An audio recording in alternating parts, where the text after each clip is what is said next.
La licence Spider-Man devient de plus en plus woke, et cette fois-ci, c'est au tour du personnage Norman Osborn, le bouffon vert, de se faire wokiser dans une série animée à venir. Et évidemment, pour la presse woke, les insultes sont déjà de sortie. On voit ça ensemble.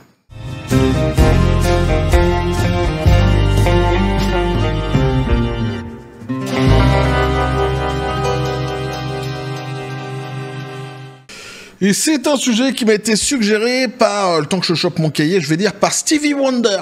Ouais, si, qui m'a appelé, qui m'a dit « I just called to say Norman Osborn is black ». Je dis « Quoi ? Stevie ? Attention quand même, tu joues avec mes sentiments. Stevie, ne piétine pas mes sentiments, Stevie. » Non, ça m'a été suggéré par le plancton. Sur le Discord de la chaîne, je le remercie donc vivement. Petit café les copains. Ça se trouve, le plancton, il chante aussi bien que Stevie Wonder. J'en sais rien, si tu vois, il n'y a pas de jugement de valeur. Néanmoins, Stevie, si tu passes par là, si tu passes sur cette chaîne, sache que j'aime beaucoup ton travail. J'apprécie beaucoup tes chansons. Bah, respect à toi, l'artiste, évidemment. Je te souhaite la bonne année, comme à tout le monde. Hein. Je réitère mes bons vœux, évidemment, à tout le monde en ce début d'année. Donc, d'abord, pour être complet, je devrais dire que vous avez été nombreux, en fait, à me suggérer ce fameux sujet. Et je cherchais des articles convaincants, justement, pour évoquer ce fameux blackwashing qu'a subi, donc, un Norman Osborn. On va voir ça ensemble, mais tac, bim, bam, boum, patatras, qu'est-ce qui s'est passé? Eh bien, le plancton m'a envoyé cet article-ci en MP sur le Discord de la chaîne, il m'a demandé d'en faire le décryptage avec vous en vidéo, et j'avoue que cet article n'est pas piqué des hannetons du tout, hein. Il est 100% woke, hein. On est sur une presse 100% woke, et au-delà de la machine à insultes, qui est évidemment de mise, qui est évidemment sortie, on en a l'habitude maintenant, puisqu'ils en sont coutumiers du fait, eh bien, on va pouvoir ensemble décrypter le procédé d'écriture de cet article qui consiste à vouloir blâmer, évidemment, quiconque eh bien, parlerait du côté woke de la force, justement, dans cette fameuse série animée. Et au-delà de ça, on va voir justement les chemins intellectuels, peut-être, je ne sais pas, qu'emprunte justement le côté woke de la force pour essayer, justement, de nous expliquer que les comment je pourrais dire que les méchants, c'est nous. Voilà, hein, pour dire les choses gentiment. Que les méchants, c'est nous. Alors, du coup, on va se rendre compte du niveau de ces gens. Hein, ici, en lisant, en décryptant justement cet article-ci, qui dit absolument tout et son contraire. C'est assez risible et c'est assez, justement, sympathique à décrypter. Alors, avant cela, pour ceux qui ne savent pas qui est donc un Norman Osborn, c'est donc un antagoniste dans la licence Spider-Man. Hein, il représente le méchant bouffon vert, et oui. Et par le passé, donc hein, dans un film, notamment, je crois que c'était en 2002, il fut joué par l'excellent Willem Dafoe, un acteur extraordinaire. Moi, j'avais trouvé qu'il avait donné une grosse valeur justement à ce personnage-ci du bouffon vert, une grosse valeur, je sais pas si ça se dit comme ça, en tous les cas, une belle densité hein, dans sa façon de jouer, justement, d'interpréter ce personnage-ci dans le film de 2002. Je l'avais trouvé vraiment génial. De toute façon, c'est un acteur que j'apprécie beaucoup et qui a énormément, à mes yeux, en tous les cas, de talent. Et son fils, donc, un Harry Osborn, Osborn était joué donc par James Franco. Donc hein, c'est le personnage aussi, c'est le jeune homme que vous voyez donc ici. Donc là vous avez Willem Dafoe donc qui nous jouait donc un Norman Osborn, et ici donc un James Franco qui jouait donc Harry Osborn. Ça vous situe un petit peu les choix qui étaient entrepris par le passé pour représenter justement ces personnages-ci dans la licence Spider-Man. Évidemment maintenant c'est tout à fait différent puisque Osborn va ressembler à cela, il se fait totalement blackwasher, il n'y a pas de souci, et évidemment puisqu'on est du côté woke de la force, la personne qui prêtera sa voix à ce personnage-ci, c'est le jeune homme que vous voyez ici, qui s'appelle donc un Coleman Domingo. Donc la personne que vous voyez ici, et pourquoi je dis c'est évident dans le côté woke de la force, puisqu'on le sait, pour un woke, hein, dès lors qu'un personnage qui serait noir dans un dessin animé ou dans un film, etc., eh bien, s'il est doublé, il doit être doublé obligatoirement par un doubleur noir. Hein, c'est comme ça. D'ailleurs, c'est un procédé qui se répète aussi pour les orientations sexuelles, mais ça va pas au-delà de ça. C'est-à-dire que, par exemple, si c'est un acteur ou un personnage qui est blanc dans une série, un film ou quoi, peu importe. Là, ça peut être doublé par n'importe qui, ils s'en foutent, encore mieux. D'ailleurs, si c'était pas par un blanc, tu vois, ça les amuserait davantage. Encore blanc ou asiatique. Oh, les Asiatiques, ils s'en prennent plein la tronche aussi. C'est pareil. Donc, c'est toujours cette fameuse, comment ils appellent ça, diversité, en fait, qui ne fait que discriminer. Et ce racisme profond, évidemment, qui est une empreinte constante du côté woke de la force, dont on est habitué maintenant, et dont, d'ailleurs, il sera ici eh bien question, justement, dans ce fameux article, puisque ils veulent nous faire passer, nous, pour des racistes, alors que eux, en fait, ce sont les gros racistes 2.0, et on va s'en rendre compte tout à fait ici, avec des choses qui sont assez incroyables dans cet article-ci, puisque on va nous parler en fait d'un fait qu'on voit ici, qui est mis en image par ce même article, qu'on peut constater ici dans l'article. Mais l'article nous dit que ce procédé en fait de blackwashing, bien qu'ils le mettent eux ici en image, n'existe pas. Ah, attention, ça n'existe pas à 1% ou à 2%, non, ça n'existe pas à 100%. Ouais. Mais vous allez voir que l'article dit ça et dit tout son contraire juste après, évidemment. Ah, ben c'est les woke, hein. Donc, Your Friendly Neighborhood, Spider-Man, n'est même pas encore sorti et les racistes se plaignent déjà. Bah, te plains pas sans quoi t'es un raciste. Bah, tais-toi, même si t'as constaté que eux, en fait, c'était des gros racistes et qu'ils font la promotion, en fait, du racisme moderne, mais tu peux pas le dire sans quoi c'est toi le raciste. De toute façon, même si tu parles pas, juste tu clignes des yeux comme ça, parce que ça pique des yeux comme ça, tu te dis, ah, pas mince, encore un blackwashing. Hop, raciste, facho, je l'ai vu, il a cligné des yeux, n'est pas content, n'a pas souri, n'a pas jubilé, jubile, homme blanc, jubile. Et alors, si en plus t'es pas un homme blanc, ils comprennent pas. Alors là, t'es un traître. Hein, si c'est un noir qui vient, et j'ai plein d'amis, moi, justement, sénégalais, qui en ont ras-le-bol, justement, de cette histoire-ci de blackwashing, qui me le disent, et qui, lorsqu'ils parlent sur les réseaux sociaux, se font appeler traîtres, justement, par des woke. Mais alors, c'est marrant, parce que c'est des woke, justement, c'est des blancs. Tu sais, c'est des Jean-Louis Baptiste, qui habitent comme ça dans le 16e, et tu es un traître pour ton peuple. Tu es un traître pour tes frères. Je ne sais pas, tu vois. Avec des phrases comme ça, c'est juste hallucinant, quoi. J'avais un pote la dernière fois qui me montrait les messages qu'il avait reçus. Je t'assure, c'était que des blancs ou des blanches. Il n'y a pas de problème, tu vois. Homme ou femme, même principe, même procédé. Alors, une nouvelle série animée Spider-Man, donc sortira l'année prochaine, Your Friendly Neighborhood Spider-Man, donc présentera Peter Parker, Hudson Thames, dans le rôle d'un Spider-Man de l'époque du lycée qui doit affronter des méchants et des problèmes en plus de ses devoirs. C'est comme les films Spider-Man originaux de Tom Holland. Ça a commencé visiblement à partir de Tom Holland dans sa tête, hein, les films Spider-Man, cette personne-ci, bah pourquoi pas. Sauf qu'il a une tournure intrigante, hein, c'est intrigant. Maintenant Norman Osborn, Coleman Domingo et le mentor de Spider-Man, et non plus Tony Stark. C'est plus Tony Stark le mentor. Non. Norman Osborn, alias le bouffon vert, est l'un des méchants les plus populaires du mythe de Spider-Man. Mais tu m'étonnes, ma bonne Yvonne. C'est obligatoire, ça. Évidemment, tu vas pas prendre le dernier clampin qui vient d'arriver dans la série que personne connaît. Ben non, marchepied idéologique se faisant, tu prends quelqu'un qui est connu, quelqu'un qui est réputé, ben, sans quoi le message ne peut pas fonctionner, ça peut pas être diffusé. Ils essaient de leur côté de créer des personnages, de créer des jeux vidéo, notamment d'Osborn, etc. Ça se casse la gueule systématiquement, tout le monde oublie. Le jour où il est sorti, on en parle, le lendemain, on a déjà oublié. Donc ils sont pas cons, ils prennent que des licences qui sont connues comme marchepied idéologique ou des personnages qui sont connus. Ah bah ouais. Mais aujourd'hui, donc, de nombreuses personnes qui se disent fans de Spider-Man se moquent de lui simplement parce que cette version de Norman, l'une des nombreuses, est noire. Alors c'est marrant parce que t'as cette rhétorique qui est en train de se mettre en place immédiatement, qu'on connaît bien maintenant sur cette même chaîne. C'est-à-dire que dès lors que tu critiques en fait le côté woke de la force dans quelques séries que ce soit, dans quelques productions que ce soit, devrais-je dire, même jeux vidéo ou quoi, tout d'un coup tu deviens un soi-disant fan. Ah, c'est fini. Tu n'es plus un fan. Non, le fan de la série, de la production, c'est eux. Et toi, t'es devenu persona non grata. Dégage. Alebedros Satanas. Non mais je t'assure, ils sont juste hallucinants. Ils sont fous, franchement, ces gens. Et donc, hein, parce qu'il est noir. Mais en fait, non. Une fois de plus, c'est pas une question du personnage noir, c'est une question de blackwashing. Et c'est pas parce que le personnage est noir que ça emmerde, c'est parce qu'à la base, il est blanc.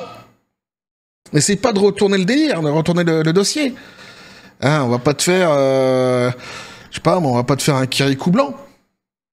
Ça n'a aucun intérêt, ça n'a aucun sens. Alors, Kirikou est gentil, mais il n'est pas grand. Et oui, donc hein, les mêmes personnes qui viennent commenter Woke et TEI, surtout commentent maintenant la bande-annonce de Your Friendly Neighborhood Spider-Man avec, eh bien, Je vous le donne en mille, woke et DEI. Bah ouais, mais tu veux qu'on emploie quoi comme terme? Au bout d'un moment, assume-toi. Si t'es woke et que le procédé qui est employé souvent eh bien, appartient à cette fameuse DEI, tu veux qu'on fasse comment que de dire exactement ce qu'on a en face des yeux? Ah, je sais bien que le réel, la réalité t'emmerde profondément, mais au bout d'un moment, assume-toi quand même. En tant que woke, t'as l'air d'être si fier de toi, de ta façon de penser, bah assume. Le wokisme existe, tu es woke, et la DEI existe. C'est pas un fantasme, tout ça, ça existe. Et nous, on assume exactement ce qu'on dit, assume aussi ce que tu dis et ce que tu fais. Nous sommes ce que nous disons et ce que nous faisons, hein, globalement, dans la vie, donc assume un petit peu. Non seulement Norman est noir, mais son fils, Harry, Zeno Robinson, l'est aussi. Ah, évidemment, on se doutait bien que si le père était noir, le fils aurait été noir. Dans une autre histoire, tu vois, où les parents auraient été blancs, ils auraient pu nous servir justement une histoire où tout d'un coup, l'enfant qui normalement est blanc dans cette histoire, une histoire qui serait bien connue, tu vois, tout d'un coup, en fait, serait un enfant adopté, etc., justement pour blackwasher l'enfant. Là, ils en seraient tout à fait capables, mais dans ce sens-ci, ça fonctionne pas. Ben non, le tableau est trop beau. Si le père est noir, l'enfant doit être noir. T'imagines, toi, demain, l'enfant est asiatique et ils expliquent que c'est parce qu'il a été adopté. Ah non, trop d'asiatiques, point d'info. Trop de diversité, point d'info. Racisme, racisme et racisme, point. Que ça. Sont complètement furieux. Mais en fait, on est furieux. Ça, c'est marrant, tu vois, sont complètement furieux. Il y a une lutte en fait contre le racisme qui existe maintenant depuis des décennies, hein, sur cette même au-delà de ça, depuis des siècles justement sur cette même terre. Tu vois, donc il y a des gens qui sont furieux en fait. Bah ouais, quand il y a du racisme qui se met en place, les gens sont furieux en règle générale. Faut pas le découvrir ça non plus, tu vois. Hein, c'est quelque chose qui existe depuis longtemps. Alors forcément, tu vois, bah, quand les gens sont encore une fois face à des racistes, ils ont exactement le même sentiment. Ça les emmerde.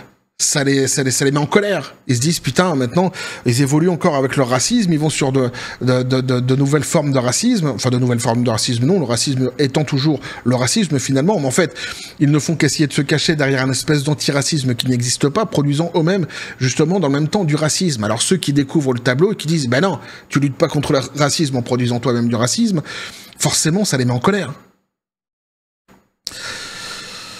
Encore une fois de plus, tu ne valerais personne ici, ma bonne Yvonne. Je ne sais pas si la personne qui a écrit ça s'appelle Yvonne, d'ailleurs, hein, je m'en fous quelque part. Hein. Alors, certains disent que changer Norman et Harry en noir contribue à l'effacement des roues, entre guillemets, j'adore. Alors là, écoute bien, un soi-disant problème qui est à 100% inventé. L'effacement des roues, hein. Un problème qui est à 100% inventé. Bim.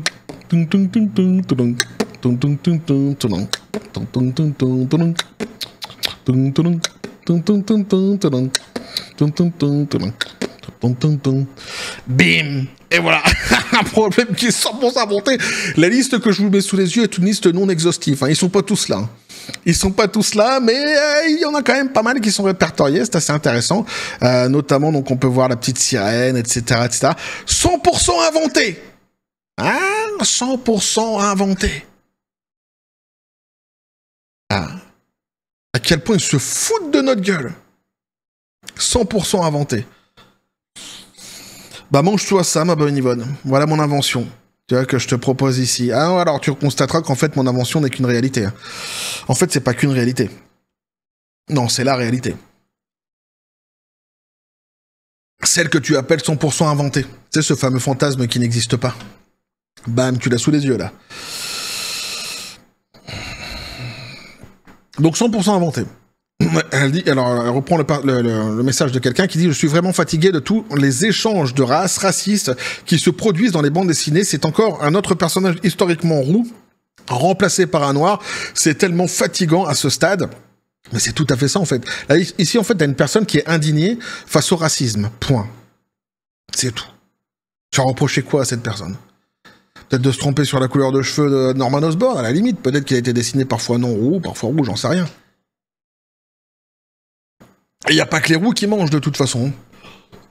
Pardon. Puisque les Asiatiques aussi mangent, et chat dans la gorge. Et bon, la couleur roux n'est pas forcément la couleur des Asiatiques à la base, hein, de prédilection, devrais-je dire même. Mais c'est vrai qu'ici, la liste que je vous ai montrée représentait plutôt les roux, en règle générale. C'est vous dire, c'est-à-dire que, comme je dis d'abord, c'est une liste non exhaustive que je vous montre ici, mais elle n'inclut pas les autres personnages qui sont non-roux et qui ont été eux aussi blackwashés. Ou qui le seront sans doute dans le futur. Bon. Cléopâtre, par exemple, tu vois, qui elle n'est pas rousse à la base, Cléopâtre. Elle n'est pas connue pour être rousse. Mais qui s'est fait blackwasher aussi. Donc a déclaré une personne, même si la couleur de cheveux de Osborn fluctue d'une bande dessinée à l'autre, on s'en fout de la couleur de cheveux à la base. C'est le procédé en fait ici qui devrait t'indigner normalement si vraiment tu luttes contre le racisme. Alors cet épisode à regarder et cela se produit à chaque fois qu'une personne noire, alors là c'est génial, tu vois ça n'existe pas, hein. Elle t'a dit juste avant, tout ça, 100% ça n'existe pas. Alors moi, je t'ai fait la démonstration ici avec la photo que je t'ai montrée, mais là en fait, à partir de là, tout le reste de l'article c'est fait que pour se contredire. Ah c'est incroyable, on a l'impression qu'ils sont plusieurs dans sa tête. C'est juste génial, elle a passé le clavier à quelqu'un d'autre dans sa tête. Hop, c'est parti, c'est terminé. Je te passe le relais, Josette, ça sera à toi maintenant. Ok, d'accord, c'est parti. Alors cet épisode à regarder, cela se produit à chaque fois qu'une personne noire accepte un rôle auparavant écrit pour un blanc. Bah donc ça existe, hein. C'est pas à 100% inexistant, c'est à 100% ça existe en vrai, même toi tu le dis. Regardez ce qui se passe lorsque Halle Bailey donc a été choisie pour jouer Ariel dans le remake live action de Disney de La Petite Sirène. Tu vois à quel point ils sont idiots franchement. Juste avant, elle te dit que c'est un procédé qui a été complètement inventé, qui n'existe pas. Et juste après, elle te prend l'exemple de Halle Bailey, justement, qui a été choisie pour le remake en live action de La Petite Sirène. Elle a été agressée en ligne par des racistes, nous dit-elle. Alors, en tant que personne noire, vous vous y attendez, et ce n'est plus vraiment un choc. Alors ça, tu vois, je vais juste m'arrêter un petit peu là-dessus, parce que c'est systématiquement la chanson qui nous est sortie par les woke. À chaque fois, c'est hey, ils se font agresser, ils se font harceler sur les réseaux sociaux. Dans la marge, ça doit bien arriver. Tu vois, les imbéciles, les gros cons qui arrivent comme ça, évidemment, sur leurs gros sabots, et qui eux-mêmes sont des racistes, évidemment, il n'y a pas de souci. Viendront harceler, insulter, mais bon... Quelque part, tu vois, quand tu t'exposes sur les réseaux sociaux, alors ici, c'est dans cet exemple-ci, mais tu t'exposes à tout. Moi-même, je me prends des insultes dans la tronche, j'en fais pas ma journée non plus là-dessus, tu vois, ni mes vidéos là-dessus. Bref, ce qui est certain en tous les cas, c'est qu'en réalité, toutes ces personnes qui, à chaque fois, comme ici à l'Ébélé, se plaignent de cela, quand t'allais voir sur les fils Twitter, en fait, de ces gens, et que tu lisais la plupart des commentaires, la grande majorité des commentaires, c'était pas du tout des commentaires racistes. Pas du tout. Pas du tout. C'était des gens, par exemple, qui disaient, j'aurais souhaité justement que ça soit une actrice qui ressemble, par exemple, à la petite sirène du dessin animé. On est sur un procédé de blackwashing qui dénonçait justement ce qui était en train de se passer. Mais ça n'avait rien à voir avec justement le côté raciste et c'était pas du tout des attaques qui étaient racistes envers Halle Bailey. Comme j'ai dit, à la marge, elle a dû en recevoir, du harcèlement, etc. Évidemment, tout cela c'est à bannir et à proscrire. Il y a pas de souci. Mais dans la grande majorité, c'était pas vrai. C'est des gens justement, des fans qui étaient mécontents et qui le faisaient savoir, tout simplement. Et ce procédé-ci se répète, c'est cette plainte qu'ils ont, cette complainte qu'ils empruntent à chaque fois, eh bien, se répète systématiquement et à chaque fois on fait les mêmes constats, que ça soit dans Star Wars, etc. Tous ces acteurs, toutes ces actrices qui sont venus, qui se sont plaints quand allaient en fait dans les lignes, dans leur fil Twitter, et ça a été démontré en fait de nombreuses fois d'ailleurs hein, sur des chaînes américaines, etc. Quand allait voir la grande majorité des messages, c'était faux, il n'y avait pas de racisme dedans quoi. Mais cela en soi témoigne de quelque chose qui ne va pas dans notre culture actuelle. Et pour empirer les choses, donc, ce n'est même pas seulement lorsqu'un acteur noir joue un rôle blanc, des noirs ont été attaqués pour avoir simplement osé être visibles dans des franchises populaires. Moses Ingram, donc, a été victime d'abus racistes lorsqu'elle a joué le méchant d'Obi-Wan Kenobi en 2022, au point que Disney a dû publier, donc, une déclaration de soutien à son égard. Mais là, c'est pareil. C'est encore une fois, tu vois, on retire ici un phénomène qui appartient, enfin, je veux dire, ils prennent juste, en fait, un petit exemple dans une histoire qui est bien plus complexe que ça. Alors évidemment, une fois de plus, je le réitère, si Moses Ingram a subi vraiment ce qu'il a, si cet acteur donc a vraiment subi ici ce qu'il a subi, là il y a pas de souci, tu vois. Évidemment, je réitère le fait que c'est à proscrire, etc. Néanmoins, comme j'ai dit, globalement, en fait, ce qu'on constate, c'est que c'est pas vraiment la majorité du tout des messages. Déjà, d'une part, et d'autre part, ici, en fait, il retire un fait justement qui est dans un contexte qui est bien plus large, qui est justement le contexte Star Wars, qui lui en fait qui est une licence qui s'est fait complètement dominer par le côté woke de la Force dernièrement et qui s'est fait surtout piétiner par le côté woke de la Force. C'est-à-dire que la licence aujourd'hui est morte. Star Wars, ils l'ont fusillée. notamment avec Star Wars The Acolyte. C'est ça qui a mis en colère tout le monde. Voilà, c'est tout. Donc forcément, le côté woke de la Force était dénoncé. Pourquoi? Parce que la DEI, cette fameuse DEI, voilà, qu'on voyait partout, hein, dans toutes les productions Star Wars, qu'on a vu partout, surtout, je disais qu'on voyait, mais qu'on a vu, qu'on a constaté partout dans toutes les productions Star Wars qui sont sorties dernièrement, donc un venant de chez Disney, évidemment. Je te parle pas des Star Wars du début avec George Lucas. Là, il y avait aucun problème. C'était bien fait. Spider-Man, donc un véhicule à message d'unité. Le casting de la bande dessinée s'est agrandi au fil des ans, donc pour inclure des personnages plus diversifiés, et ce n'est même pas la première fois qu'une adaptation animée modifie la race d'un personnage important. Tu vois, si tu te dis, c'est même pas la première fois, c'est un procédé qui se répète en réalité. The Spectacular Spider-Man, donc qui a fait ses débuts en 2008, transforme Liz Allan d'une blonde blanche en une latina. Il est absolument ridicule que les gens piquent des crises de colère parce que certains personnages emblématiques sont d'une race différente dans une adaptation qui allait toujours faire les choses différemment. Pourtant, s'ils s'en vont, nous pouvons dire sans risque que le fandom se portera mieux. Alors une fois de plus, tu vois, je suis pas d'accord. C'est-à-dire qu'en fait, je pense, et on peut le constater assez facilement, que si les fans demain s'en vont justement à cause de ce procédé de blackwashing et surtout le côté woke de la Force qui s'implante de plus en plus dans la licence Spider-Man, je pense que la licence en elle-même va en souffrir grandement. Parce que ceux qui dénoncent le racisme, parce que c'est du racisme ici pur et simple, sont nombreux. T'as beau essayer de les faire passer pour des racistes, t'as beau les appeler eux les racistes, ça fonctionne pas. Tu peux pas appeler justement ces gens-là des racistes alors qu'ils sont en train de dénoncer le racisme en essayant de te faire passer toi pour quelqu'un, une espèce de chevalier blanc comme ça qui essaierait de lutter contre toutes les discriminations alors que précisément tu ne fais qu'en faire la promotion et à défendre ces fameuses discriminations. Je remets quand même au passage la petite photo que je vous ai montrée juste avant pour revenir sur le propos qui avait été entretenu justement par la personne qui a rédigé cet article fabuleux du côté woke de la Force et qui nous disait justement que tout cela n'était qu'un fantasme et que ça n'existait pas à 100%. À 100%, tout ce que tu vois là n'existe pas. Tout ce que je suis en train de te montrer ici à l'écran pour cette personne-ci n'existe pas. C'est ça un idéologue. C'est ça une idéologie. Ici, voilà, tu as l'exemple parfait de c'est quoi un idéologue. Un idéologue, en fait, c'est pas que ça d'ailleurs, mais ils ont en cela de commun, tous ces idéologues, c'est qu'ils n'acceptent absolument pas la vérité. Ils n'acceptent pas la vérité et ils ont une détestation dès lors qu'elle leur est rappelée. Ils ne supportent pas qu'on rappelle justement à leur bon souvenir une réalité qui ne correspond pas en fait à leur justement idéologie, au récit qu'ils souhaiteraient te raconter. Là, ils fulminent, là ça les énerve grandement et c'est de là en fait que sort cet agacement et les insultes in fine qu'ils profèrent sur tout le monde. Mais je suis désolé, si ça c'est du racisme ça. Ça, c'est du racisme, là. Et personne, en fait, ne peut le contester. C'est du racisme. On peut, par contre, tous le constater. Parce que si c'était fait à l'inverse, si, inversement, en fait, on mettait tous les personnages emblématiques noirs et, qui ont pu exister dans des récits, dans des histoires, dans des romans, dans des films, dans des séries, dans des dessins animés, et qu'on les faisait tous, en fait, devenir blancs, blond aux yeux bleus, qui plus est, par exemple, tu vois, évidemment, ça sauterait aux yeux de tout le monde dirait, mais voilà, ça, tu peux pas le faire, c'est un procédé raciste. Tu peux pas faire une série sur Malcolm X et choisir, j'allais dire Steven Seagal. Ouais, pourquoi pas, tiens, et choisir Steven Seagal pour jouer Malcolm X. Tu peux pas. C'est pas possible.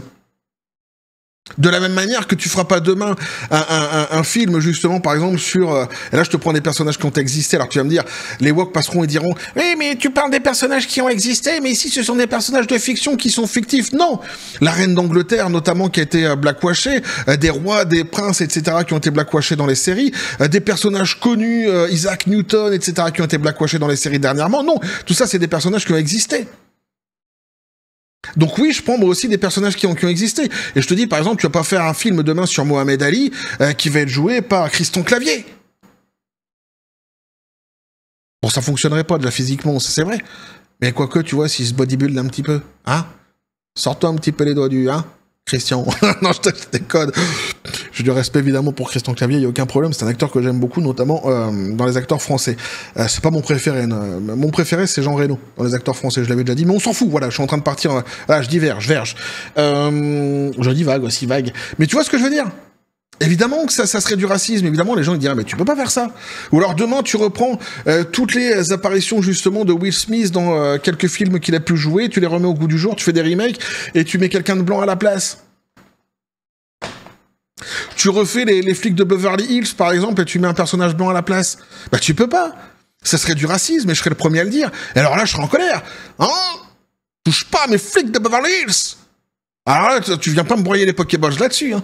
Il y a des choses sur lesquelles quand même faut pas rigoler, tu vois. Ah ouais. Mais non, mais tu vois, c'est incroyable comme le procédé en fait mis dans un sens sauterait aux yeux de tout le monde et tout le monde dirait ah oui mais c'est du racisme, mais le procédé mis dans l'autre sens, ça devient inverse. C'est ceux qui le dénoncent qui sont racistes. C'est quoi ce délire? Non, non, regarde là ici c'est non exhaustif, mais c'est énorme. C'est énorme ce qui est en train de se passer. Voilà. Et c'est un racisme ultra décomplexé. Ils sont complètement enroulés, ils sont ah, c'est ultra décomplexé. Et ils sont fiers d'eux. Hein. Ah, ils sont très contents, ils sont persuadés d'être portés par la lumière divine, nanani nanana. Ils se rendent pas compte justement que c'est tout à fait l'inverse. Ils font partie de ce qu'il y a de pire dans notre époque. Donc, quand tu regardes, alors ici je parle du divertissement évidemment, hein, mais quand tu regardes globalement dans le monde du divertissement, ils font partie de ce qu'il y a de pire de notre époque. Il y a quoi de pire que le côté woke de la force actuellement? Il y a rien. Rien. C'est discrimination, propagande, racisme, prédation sur les enfants. C'est ce qu'il y a de pire. Alors évidemment, on est de plus en plus nombreux à le dire. Parce qu'on en a marre. Parce qu'au bout d'un moment, ça va en fait. C'est-à-dire que c'est ce que je disais la dernière fois dans un live, dans le dernier live d'ailleurs sur cette même chaîne pour les 4 ans de la chaîne. Super live, on s'était bien marré ensemble d'ailleurs. Je remercie tout le monde, tous ceux qui sont passés sur le live. Mais c'est ce que je disais, tu vois. Ici, on est sur un moment où en fait le vase a complètement débordé. Les gens en ont marre. Si par le passé ils ont pu accepter comme ça les frasques de certaines personnes qui étaient complètement idéologisées, souvent d'extrême gauche, machin et tout ça, parce que bon, allez, c'est pas grave, c'est juste une fois, c'est juste un truc, c'est juste ça.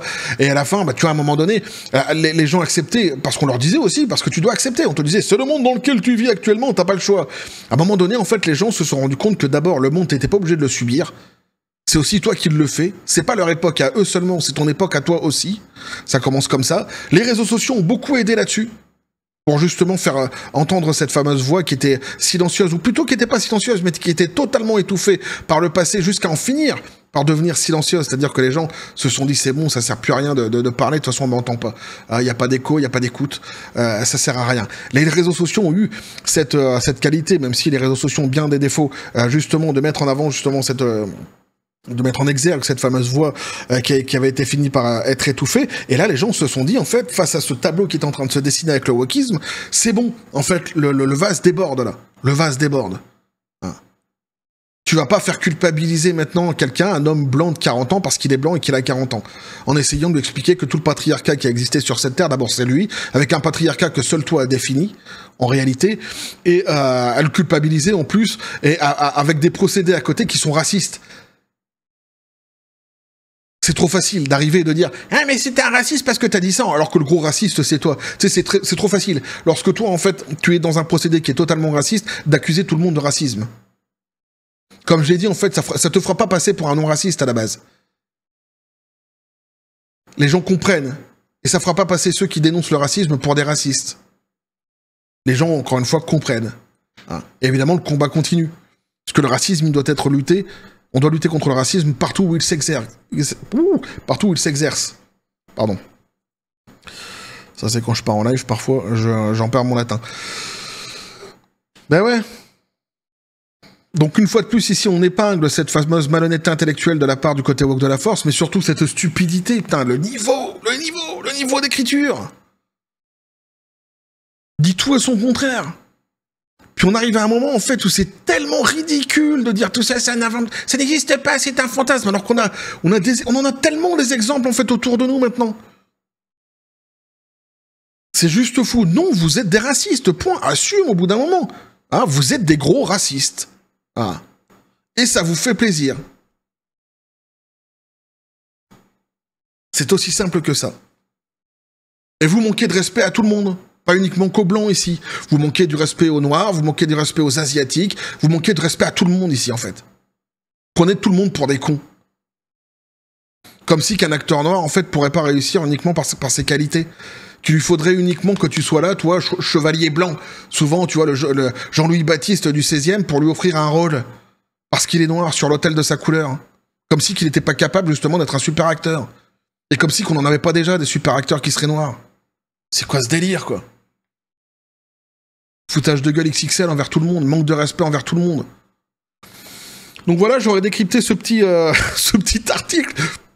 Pour le plancton, évidemment, j'espère que ça t'aura plu au passage, mais pour tout le monde surtout, sujet fort intéressant, article fort intéressant, et c'est vrai, comme je l'ai dit, il n'était pas piqué d'hanneton, et ça m'a permis de pouvoir justement revenir sur ce fameux blackwashing pour Norman Osborn. Maintenant, vous savez vers quelle direction est en train d'emprunter cette fameuse licence Spider-Man, et je le regrette profondément, parce que pareil, c'est une licence que j'apprécie beaucoup, qui est pas ma préférée, mais c'est une licence que j'apprécie beaucoup.